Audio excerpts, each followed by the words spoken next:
Welcome to Beyond the Red Carpet. I'm Francine Brokaw.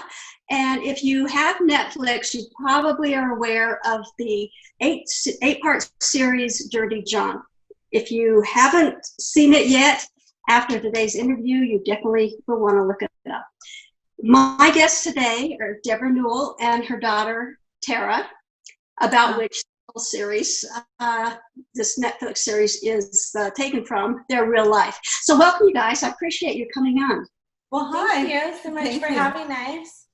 I know this has been a frustrating time for everybody because of the COVID, and you have more time to contemplate on your past. But let me, for the viewers that have not seen or don't know your story yet, can you give us a brief synopsis of why we're here talking with you guys? Of course. Well, I decided to date, and I went on a dating website, and one of the people that I met was John Meehan. And this was 2016? This was, I think so. Okay. 2015.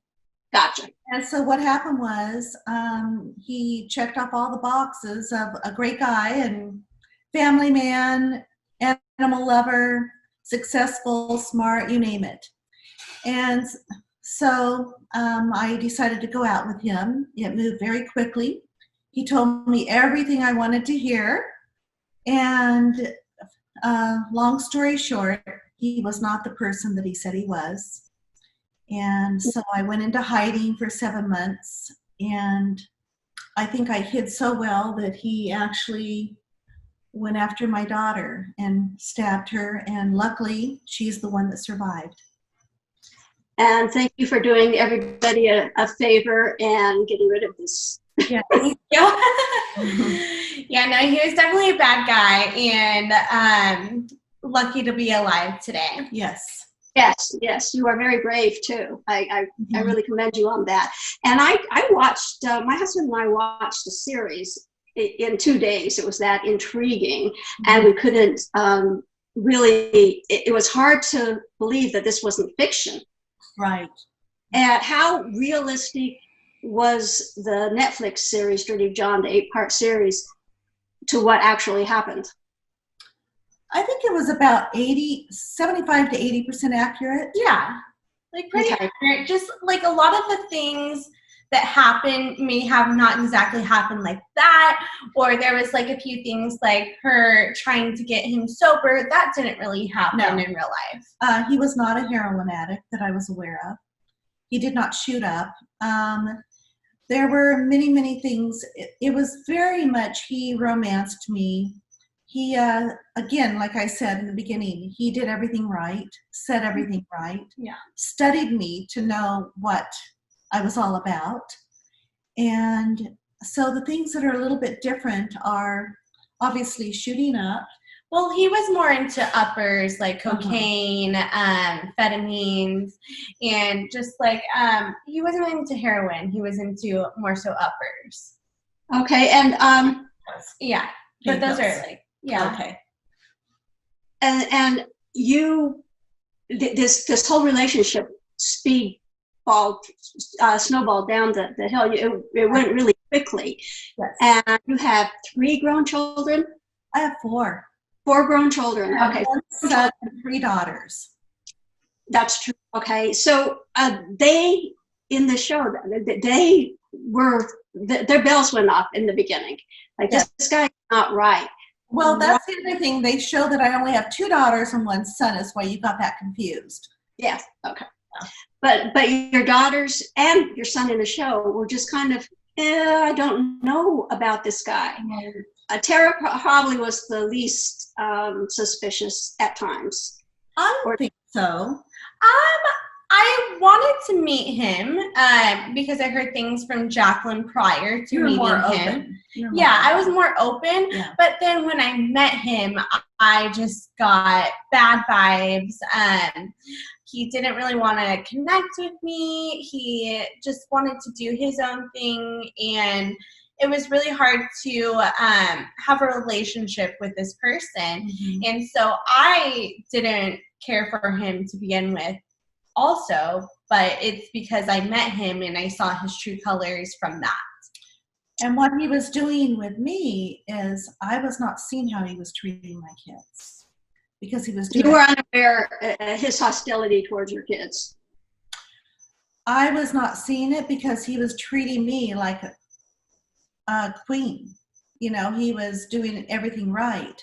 But behind my back is when he was doing things to them or saying things to my children. One thing, for instance, is my daughter got really mad at me thinking I had sent this terrible text to her. I had gone to bed the night before. John had sent a text on my phone and then deleted it. So there were games going on that I wasn't even aware of until obviously it was too late. Yes, definitely too late. In the show, you did finally realize what we'll just call him a jerk he was. Yeah. This is on television. Yet you went back to him. Can you explain that? Because I mean, when that happened, I started thinking of all the battered women that keep making excuses for their husbands, and they go back, and oh, it's going to be okay this time. But what was going through your head when you went back? Okay, several things. First of all, a woman goes back an average of 7 times. So I went back once. So I am going to give myself credit a little bit instead of let everyone beat me up about it.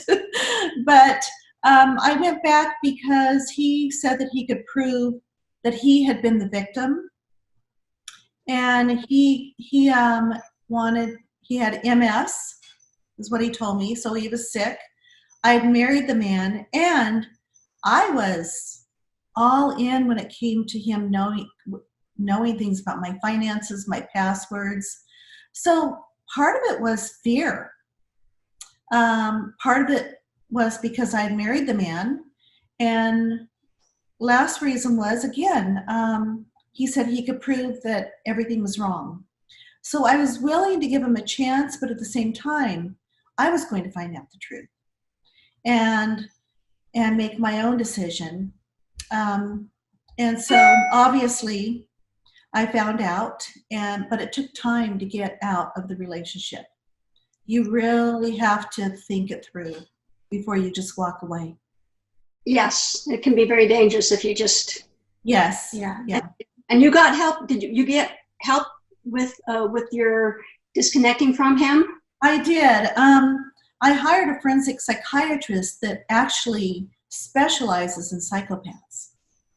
And I hired a private investigator that had actually been a bodyguard for 4 or 5 presidents. So, wow. Yeah, he was a friend of ours. But he was able to share with me all the different information on John. And the forensic psychiatrist was able to help me understand who John was and and what game to play and what to do. And so it was a slow process. Okay, I want to inform the reader, not the readers, the viewers, that you're a very intelligent woman. You have a great career. You've made your own interior design company, which very profitable. You were leading a very high-end life in Newport Beach. So it's not like he was going after some stupid housewife somewhere. You were someone a force to be reckoned with as far as intelligence. Yet he checked the boxes, as you said, and treated you so well that it was so hard to just not believe that this guy was real. Right. And to back up a little bit, my children had been leery of just about everyone I had dated. Ah. So I thought, oh, here we go again. And I thought eventually they would like each other because I saw how great John was. Again, he was a great con man. So Well, and then these con men go after women that are problem solvers in a sense, because empaths also, but they look for strong women that can solve your problem. Like if they say, hey, I'm not having anywhere to stay tonight, a smart woman can be like, oh, well, I have this, that, there's options here. Now, Tara, you were ultimately responsible. He went after you at the end. Yes. And did he actually stab you? Yes, I got stabbed in the forearm here and then right below my left breast. But you were able, and a swipe on my face. But that was like artificial and went away within a week. Yeah. Okay, but you were able and you had the wherewithal to grab the knife and get rid of this guy once and for all, because he had been ruining not only your mother's life but all your siblings' lives too. I mean, was in there and he was ruining everything. But after stabbing you, you thought, this is what was going through your head when you experienced this? Well, it was either life or death in that situation. And I hated him so much, but I never wanted to go after him per se. I just didn't think I would survive, and then I would never want to harm someone else's life. So it was just, in that moment, it was me or him. And there was so many emotions that went through that. But at the time, it's like, I'm just trying to get to the Jason Aldean concert. I'm just trying to survive. And you're kind of in a shock in a sense, but your body's doing the work, especially since I watched so many criminal shows and like The Walking Dead and stuff. And then monkey see, monkey do. I learned how to defend myself by watching a lot of those shows. So my body automatically did that without me really having to think hard about that, if that makes sense. Because my instincts kicked in and adrenaline. Yeah, and adrenaline. Yeah. But it's like, we're given this body and people don't realize how incredible it is, because our intuition, our instincts, like everything tells us that a predator is near. I was reading up on you guys before we scheduled this interview, and Tara, you have experienced PTSD from this, is that correct? Yes. How does that manifest itself? So I actually had PTSD before this also, because I've had some traumatic experiences. So I have like a continuation of PTSD, and this kind of actually really made me, not triggered, it really made me want to deal with it, because I realized I went through something horrible, and then I didn't have really understanding of what was happening. And then there was triggers that would happen, and those were horrible to experience. And I wanted to learn how to deal with those and have a normal life, because it was just miserable having all these feelings and I couldn't deal with it. So I really pushed myself into therapy and others too, and really focused on myself and took care of a lot of things that I haven't dealt with in the past also. And so I think it's really a blessing in disguise what happened, because not only has it taken care of someone bad, but it's also made us like it's forced us to deal with everything in the past. And I think that I have such a better relationship with myself and with others now. And speaking of relationships, Deborah, I hear that you've been dating again. Is that correct? I'm dating, yes. How do you get over that that big hill to learn to trust someone again after that? Well, it's not easy. No, I wouldn't think it would be. Well, the first thing is my other daughter, Jacqueline, what she did was, when this one guy asked me out, I immediately called her. I said, look him up.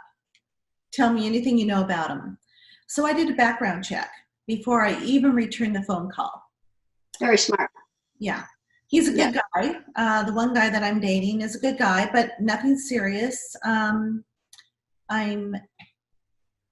it's not serious. I'm having fun again. And what I had to realize, there's good guys and there's bad guys out there. I just have to meet a good guy.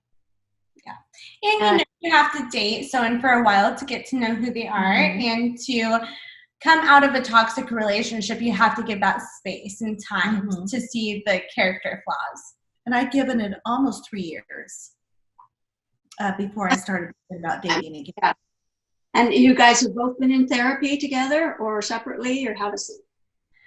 Both here and there. Like, I go to therapy once a week by myself, and sometimes my therapist brings her in if she feels that we aren't dealing with something or communicating well, or, you know, there's always, with what happened and it being so traumatic, there's feelings on both ends that we have to deal with, and PTSD on both ends also.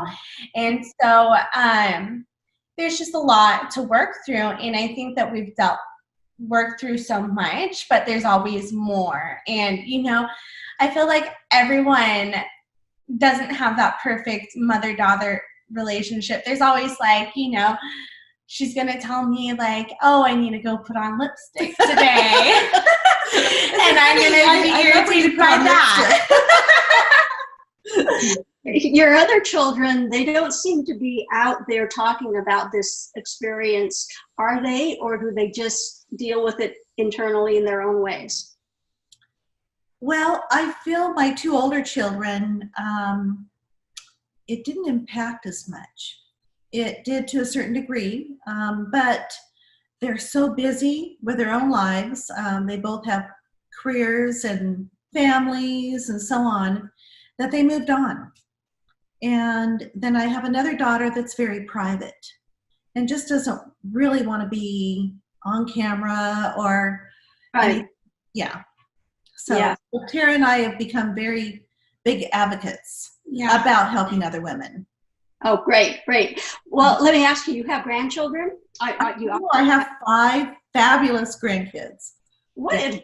Any girls? I have actually 4 and 1 boy. What dating advice would you give to them now after this whole experience has changed the lives of everyone in your family? What do you say to them when they get to dating age? Well, one is 18. Actually, wow. I take that back. She turned 19 yesterday. Or a couple days ago. And we were with her yesterday, and I think she's just a smart cookie when it comes to what she wants and having boundaries and so on. And then the other one, Miss Sassy Taylor. Taylor is 14 going on 30.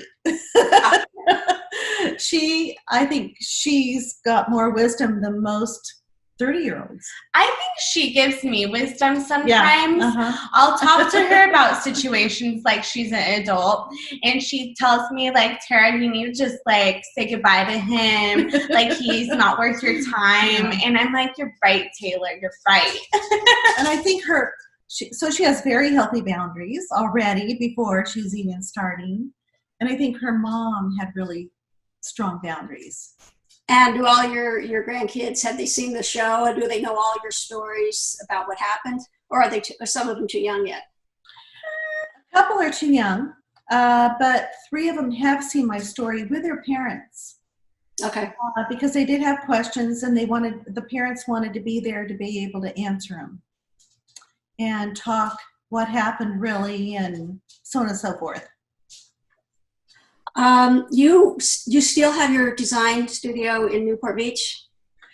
I actually had a major design firm in Irvine that I actually sold to my daughter and daughter-in-law, and I have 2 stores now in Vegas. Oh, okay. So do you split your time between Orange County and Las Vegas? Exactly, yes. I'm here in Orange County because obviously the weather and everything else, but my kids are here. So I try to come here half of the time, and then I'm in Vegas focusing on work the other part of the time.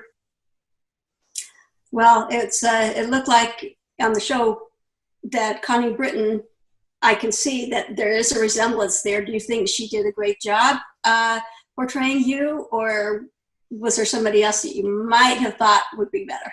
I love her. There were a few other people that were considering the part or that wanted to do the part. And I was so pleased they picked Connie.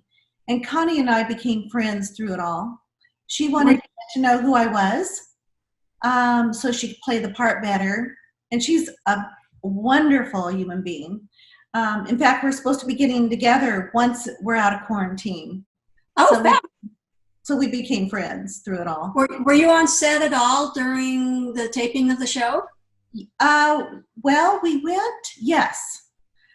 They brought us, it was really fun.